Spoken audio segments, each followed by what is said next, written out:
Well, my name is Mary Esther Winters. I'm from Taos Pueblo from the Red Willow tribe, and my given Tiwa name is looking for blueberries or looking for strawberries or picking them. I guess Grandpa thought I was very sweet, so he named me after berries. It's beautiful. And we're sitting outside here at my modest little adobe cafe. Where am I? Taos Pueblo, New Mexico. Okay. Can you tell me a little about the history of this place? What is this place? For those who don't know. Well, we are a living community, and we are now on the National Historical Register. So we have people that come from all over the world to visit us, but this is our home. We open our doors as far as the shops go so that people can go inside and see what the homes look like, or a lot of our tribal people sell their arts and crafts, and that's how they make a living. So that's one of the aspects of the Pueblo, but we are a living community. When the doors close at 5 o'clock, we have our regular functions that go on that take place here. We have a couple families that do live still inside this traditional area. So unless there's a sign, people don't go in because they feel that just because they pay an entry fee that they can go into whatever door it is, but it is our home. Sure. And how long have your people lived here? Thank you. It's very hard to say.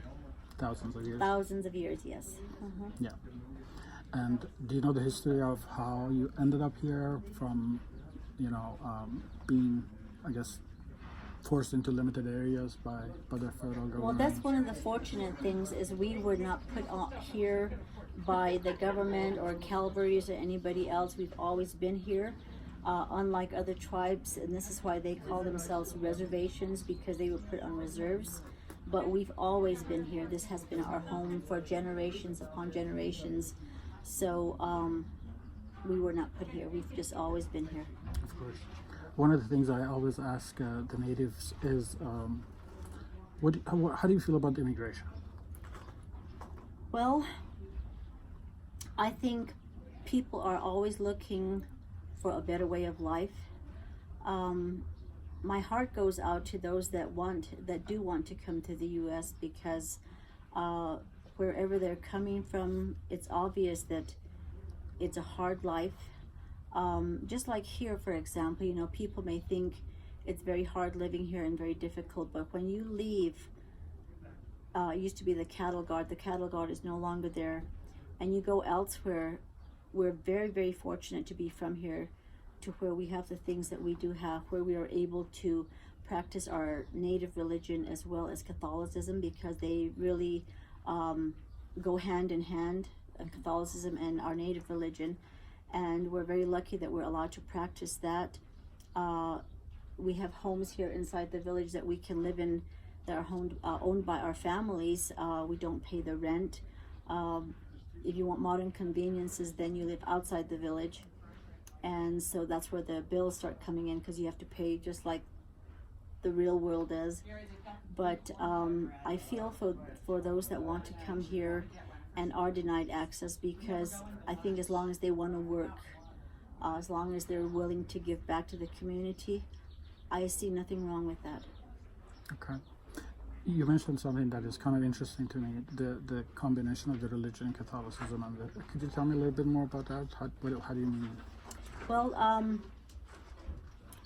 we were, unlike other tribes, we had a little bit of Catholicism enforced upon us, but we were not punished the way other tribes were, where their hands or feet or whatever were cut off. Somehow we got very, very fortunate here to where we were shown the Catholic religion and allowed to participate. And at the same time, they respected the native religion to where we didn't have to hide in secrecy like a lot of other tribes. But because our religion is not to be talked about, it's a gray area to where I can and can't go into. Yeah, a lot of the nations, they were forced, even the language, the religion, everything, the culture, changing names, everything. So you don't feel like you didn't see too much of that. There was one generation to where when they did go to a boarding school, they were not allowed to speak the language. And those that did come back because of that didn't teach some of their children or grandchildren the language, so they really missed out. I was fortunate because I was raised by my grandparents, so I can speak my language fluently. Oh, wow. But there are some of my tribal people that did go through that, but it was a certain generation. I think my mom was born in 1935, so I think it was those that were born maybe from 25 to 35 that went through that type of treatment to where they were not allowed to speak their language. There's also some in their late 60s who also experienced that at the Taos Pueblo Day School, which is a bureau-run school that we have here. I also attended that school, but I was never told, or my age group, and I'm 64, we were never told not to speak the language. Because Tiwa was our primary language. So for recess we spoke the language, but we were never punished. So it's kind of interesting how some had to go through it and some Really? didn't. Is there an effort now to revive the language, the culture, the religions? I'm sorry, Is there an effort to revive the old languages and Yes, there traditions is and an effort. We have a program that's called the Tiwa language, but the drawbacks on that is we can teach the younger generation, but then their parents don't speak the language. I used to be a Tiwa instructor back in 2000, I believe it was, and it was total immersion, just the Tiwa language in my classroom, and the kids heard Tiwa 6 hours a day, and yet when they went home, they heard English. Yeah. And then the parents wanted to learn how to speak the language, but they didn't do proper funding, so the program was kind of cut, and so it's reviving again. But it's going to take a lot of effort because the parents also need to learn the language to keep it going with their children. Sure. Aside from the language, does that apply to the religion, to Oh yeah. all of that? Okay. And the same problems you Same guys? problems, yeah. We have some that don't want to participate because they feel it's too time consuming, and it is. We live in two worlds, the Indian and the non-Indian world, and Yes. you have to balance both. And some don't want to do that, and in the process, I think the children suffer because as they grow up, they question, well, why didn't I do this, or how come I don't know this? But it's the choice that the parents make. And I was very fortunate coming from a very traditional family to where not only was our traditional ways encouraged, but also education. Yes. This may sound a little bit strange, but do you consider yourself American? I never thought about that. I never thought about that. I guess I'm as American as you can be. Well, yeah, technically the language, definitely nobody's more American than you are. But as a nation, it's just, I mean, you were here way before there was a nation called America Yeah. or USA. So do you now consider yourself part of that, or is that still a duality of you're outside and inside at the same time? And Yeah. I guess because I wasn't related to America Vespuccio, because that's where America was named after, right? Yeah. Do you know what this place was called before? What this place was called before? It's always been Teletah, which means that's what we call it here. It's always been Teletah. How about the greater part? Is there a bigger entity that is combining different nations in it?